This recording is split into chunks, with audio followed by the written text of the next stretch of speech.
क्या नाम है? बरूथनी एकादशी, बड़ी दिव्य एकादशी है। वैशाख भगवान शिव का प्रिय महीना है और बड़ी दिव्य एकादशी है। इनका व्रत अवश्य करना चाहिए। तो अलम व्रतई, मीराबाई कहती हैं, एकादशी बिन व्रत किशोरे, मन वृंदावन चाल बसोरे। कोई कछु कहे चाहे लोग हंसोरे, मन वृंदावन चाल बसोरे। अलम तीर्थई, अलम योगई, अलम मखई, अलम ज्ञान कथा लापई, मुक्ति रे भक्ति रे कई सिद्धि मुक्तिदार।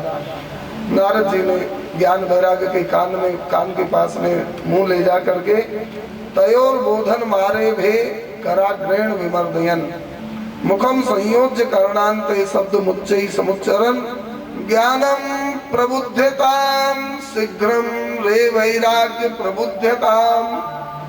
ज्ञान और वैराग्य को नारद जी वेद उच्चारण करके जगाने लगे। अरे ओ ज्ञान, होश संभालो, अरे वैराग्य होश संभालो। लेकिन सब बेकार गया। वेद पाठ किया, वेदांत पाठ किया, गीता पाठ किया तो थोड़ा सा होश आया, पुनः स्वाप परायण, फिर गिर पड़े धड़ाम से। इनके बगुला के पंख जैसे सफेद सफेद बाल हैं, झुर्रियां पड़ी हुई हैं शरीर में और बड़ी भारी वृद्धावस्था का दर्शन हो रहा है। नारद जी ने अपना जितना प्रयास था सब कर लिया। जब कुछ भी नहीं हुआ तब नारद जी को बड़ी भारी चिंता हुई। और देखो, सृष्टि का वह सबसे बड़ा दुर्दिन है जिस दिन संत चिंता में पड़े। संत चिंतन करें तो ठीक, लेकिन संत की चिंता भी जगत का कल्याण करने वाली होती है। नारद जी की चिंता, और चिंता भगवान के चरणों से संतों को जोड़ती है। जगत की चिंता जगत से ही जोड़ती है, लेकिन संत जो रात दिन भगवान का चिंतन करते हैं, कदाचित चिंता हो तो ज्यादा घबराकर भगवान के चरणों से जुड़ते हैं। नारद जी ने गोविंद का स्मरण किया। चिंतयन नीति गोविंदम स्मार्या मास भार्गवा। हे सौनक जी, सूत जी कहते हैं कि नारद जी ने भगवान का चिंतन किया। आकाशवाणी हुई, मार से खिद्यता नीति, हे देवर्षि खेद मत करो, चिंता मत करो। कहा चिंता क्यों नहीं करूं, मैंने प्रतिज्ञा की है भक्ति ज्ञान वैराग्य तीनों की घर घर में जन जन में हृदय हृदय में प्रतिष्ठा करूंगा, और मेरा सारा प्रयास निष्फल हो गया। आकाशवाणी से भगवान ने कहा, उद्यम सफलस्तेयं भविष्यति। हे नारद, तुम्हारा उद्यम अवश्य सफल होगा। कैसे सफल होगा? एतदर्थम तु सत्कर्म स्वर से कौन समाचार। हे नारद जी, इसके लिए आपको एक सत्कर्म करना पड़ेगा। सत्कर्म का स्वरूप क्या है? कहा उसको संत बताएंगे। संत कहाँ मिलेंगे? का थाली परोस कर धर देने से जीम लेना कौन बड़ी बात है, जाओ संतों को ढूंढो। इतना कहकर आकाशवाणी बंद हो गई। नारद जी संतों को ढूंढने के लिए चले। मेरे दिल की मेरे मन की धारा मोड़े, ऐसा कोई संत मिले। मेरे दिल की धारा मोड़े, ऐसा कोई संत मिले। मेरी प्रीति प्रभु से जोड़े, ऐसा कोई संत मिले।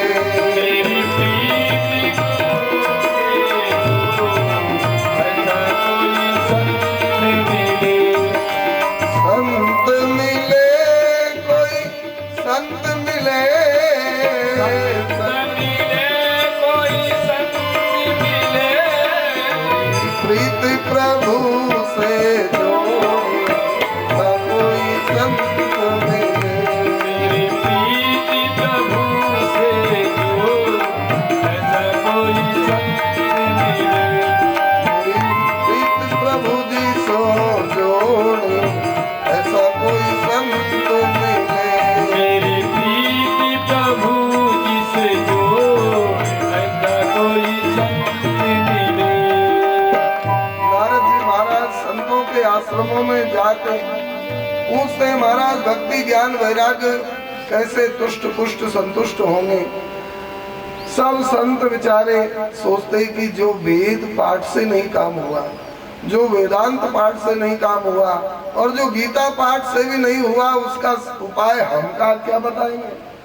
सब संत विचारे चुप हो जाते। कोई कोई आश्रम छोड़कर भाग गए, कोई कोई अंडरग्राउंड हो गए, कोई कोई तो मौन ले लिए। हमारे गुरु चेलाओं से कहा नारद जी आए तो कह देना हमारे गुरु जी 12 साल का मौन लेकर के और स्थित हैं। कोई कोई अंडरग्राउंड बाहर नहीं निकलेंगे 12 साल तक, क्योंकि बाहर आएंगे उत्तर नहीं दे पाएंगे, बेइज्जत होगी। इज्जत बचाने, मनुष्य इज्जत बचाने के लिए कितने कितने प्रयास करता है, लेकिन इज्जत तो केवल भजन भक्ति से ही बचती है। अपने प्रयास से किसी की इज्जत नहीं बची है आज तक, बढ़िया से बेइज्जत होती है। नारद जी महाराज उत्तराखंड में चलने लगे। धरती पर कोई आश्रम संत ऐसा नहीं मिला। उत्तराखंड में श्री सनकादिक चारों भैयाओं का दर्शन हुआ और यहीं से ही सवेरे आपने सुना, यहीं से ही कथा इधर गई थी। सनकादिकों ने पूछा नारद तवेदम मुक्त संगत से नोचितम वद कारण, ये बताओ तुम चिंतित क्यों हो। नारद जी ने कहा भाई साहब मैंने चिंता का कारण बता दिया। मेरा घर कैसे बने इससे चिंतित नहीं, मेरा बेटा कैसे हो इससे चिंतित नहीं, मेरी फैक्ट्री कैसे लगे इससे चिंतित नहीं, मेरी बेटी का ब्याह कैसे इससे चिंतित नहीं। तो क्यों चिंतित हो। कहा भक्ति ज्ञान वैराग्य तीनों माथा पकड़ के रो रहे हैं, तो फिर भक्त कैसे सुखी होंगे, ज्ञानी कैसे सुखी होंगे। वैराग्य खुद रो रहा है, बूढ़ा होकर मरने की तैयारी में है, फिर वैरागियों का क्या होगा। हमको इस बात की चिंता है। जो सनकादिक कह रहे थे कि तुम्हारे जैसे विरक्त को चिंता उचित नहीं, वे चारों सनकादिक बोले अहो नारद सिद्धोस धन्योसी विरक्ता नाम शिरोमणि सदा श्री कृष्ण दासा नाम अग्रणीर योग भास्कर। अरे नारद जी आप तो बहुत महान हैं। आप अगर ज्ञान वैराग्य भक्ति की तुष्टि पुष्टि क्षुधा निवृत्ति की चिंता नहीं करोगे तो फिर घर गृहस्थी में पढ़ने वालों को कहाँ फुर्सत है परिवार के संभालने से। इसलिए संतों को ही इसमें आगे बढ़ना चाहिए। आप बहुत अच्छे हो, ठिकाने पर हो, लेकिन नारद जी आप भोले भी बहुत हो। भोले माने भुल्लन नाथ, जो बहुत जल्दी भूल जाए बात। आप बड़े भोले हो। नारद जी ने कहा क्या भोला हूँ। कहा उपाय तो आपके पास है और आप मारे मारे डोल रहे हो। आपके पास उपाय है। हे भैया कहाँ उपाय है। उपाय होता तो मैं क्यों इधर से उधर भटकता। कहा उपाय है, बताए। यही उपाय है जो आपने चिंता का और समाधान व्यास जी का किया। आपने भागवत कथा सुनाई कि नहीं व्यास जी को। कहा मैंने सुनाई। उनकी चिंता दूर हुई कि नहीं। कहा हुई। तो फिर तुम्हारी भी चिंता उसी से हो जाएगी। वही गोली को ले, वही औषधि ले, तुम्हारा भी कल्याण हो जाएगा। नारद जी महाराज ने कहा, आकाशवाणी ने कहा है सत्कर्म करना पड़ेगा। कहा सत्कर्म बताएं। सबसे श्रेष्ठ सत्कर्म है सत्कर्म सूचको नूनम ज्ञान यज्ञ स्मृतो बुधै श्रीमद् भागवतालाप सतु गीत सुखादि। संसार में बहुत सत्कर्म है, लेकिन सबसे दिव्य सत्कर्म है कौन सा, जो हम लोग कर रहे हैं। ये श्रीमद् भागवत भगवान की कथा का कहना और सुनना, ये सबसे बड़ा सत्कर्म है। इससे बड़ा सत्कर्म कोई न था, न है, न होगा, न होना संभव है। आप कहोगे महाराज ये सबसे बड़ा सत्कर्म है। कहा क्यों। इसलिए कि जितने भी सत्कर्म है उनमें अच्छाई कम है और बुराई ज्यादा आ जाती है। जैसे हवन यज्ञ है। अब यज्ञ में कितने कर्मकांड की आवश्यकता है, कितनी सामग्री की आवश्यकता है। एक आदमी कहाँ कहाँ देखेगा। अब तिल में कीड़ा पड़े होंगे और घी कैसा होगा भैंस का कि चर्बी का कहाँ से आया होगा। मंत्रों की शुद्धि चाहिए, सामग्री की शुद्धि चाहिए, लकड़ी की शुद्धि चाहिए और स्थान की शुद्धि, दूध की शुद्धि, हवा की कहाँ शुद्धि और ब्राह्मण की शुद्धि, कितनी शुद्धि चाहिए। कोई इस समय तो असंभव ही है एक तरह से। और यहाँ न लकड़ी चाहिए, न घी चाहिए, न दीपक चाहिए, न कुछ चाहिए, बस पंखा लग रहा है, दरी फर्श बिछे हैं, कान खोल के बैठ जाओ और कथा सुन लो। ये सबसे श्रेष्ठ सत्कर्म है। इसमें कुछ सामग्री की अशुद्धि, कुछ घी तेल की कोई मतलब ही नहीं है। कितना बढ़िया सत्कर्म है। और भगवान सुनते ही हृदय में विराज जाते हैं, श्रवण से ही, कान से ही भगवान हृदय में विराजते हैं। सबसे श्रेष्ठ सत्कर्म है भागवत कथा का कहना और सुनना। निष्काम भाव से सुने तब तो महान है ही, लेकिन सकाम भाव से भी सुने तब भी यही सबसे श्रेष्ठ सत्कर्म है। अगर भगवान के प्रेम के लिए सुने तब तो महाराज इस सत्कर्म के बराबर कोई न था, न है, न होगा। आपने सुना होगा गुजरात जी में एक बाबा श्री पंडित जी महाराज, श्री गया प्रसाद जी महाराज भगवत प्राप्त संत रहे। एक बार पंडितों की सभा हुई, पंडित आते ही रहते थे, तो वृंदावन के एक बहुत बड़े पंडित जी अभी हैं वो, तो वो आए हुए थे और भी सब बैठे थे। पंडित जी महाराज बड़े अच्छे महापुरुष थे, तो उन्होंने एक बार एक महावाक्य कहा कि श्रीमद् भागवत के श्रवण सो और कथन सो श्री कृष्ण प्रेम प्राप्त है जाए है। ब्रज भाषा है, समझ रहे हैं? श्रीमद् भागवत के श्रवण कथन सो श्री कृष्ण प्रेम में जीव डूब जाए है और बाहर भीतर से लबालब आनंद में भर जाए। तो एक पंडित जी ने कहा, महाराज मैं तो जन्मते ही भागवत कह रहा हूँ, मुझे तो एक कृष्ण प्रेम को छींटो नहीं मिले, और आप कह रहे हो कि डूब जाए, मुझको तो एक छींटा भी नहीं मिला, कारण क्या है बता दो। पंडित जी बेचारे दैन्य संपन्न, कहा पंडित जी अब मैं कहा कहूँ, आप सब विद्वान हो, कहा नहीं बतानी पड़ेगी। पंडित जी ने फिर कहा जो पूछने वाले थे कि अब मुझको एक छींटा भी नहीं मिला, कारण। तो पंडित जी ने कहा ये बताओ, कृष्ण प्रेम के लिए एक भी भागवत को पारायण करो है? कृष्ण प्रेम के ताई एक भागवत को पारायण करो है, एक भी भागवत कथा करी है? कहा नहीं।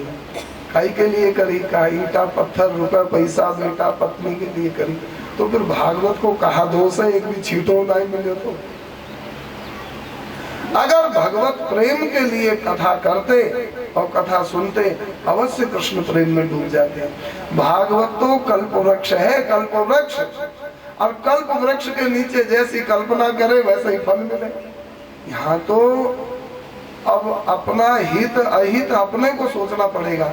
भागवत के नीचे जैसी कल्पना करे वैसे ही फल मिले। अगर संसार बटोरना चाहो तो संसार मिल जाए, और भगवान बटोरना चाहो तो भगवान मिल जाए। फैसला अपने को ही लेना पड़ेगा। बोल वृंदावन बिहारी। श्री नारद जी से संकादिकों ने कहा, हे भैया नारद, उपाय तो तुम्हारे पास है, भागवत कथा ही सत्कर्म श्रेष्ठ है। नारद जी ने प्रश्न पूछा बड़ा मधुर, हम लोगों के समझने के लिए बहुत अच्छा।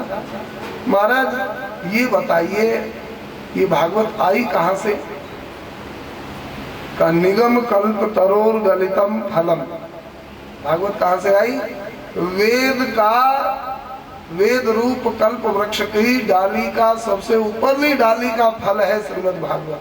मतलब वेद से भागवत निकली है। तो महाराज वेद से भागवत निकली है तो वेद पाठ तो मैं करके देख लिया, कुछ भी काम नहीं हुआ। जो काम वेद से नहीं हुआ वही काम वेद से निकली भागवत से कैसे हो जाएगा? प्रश्न है।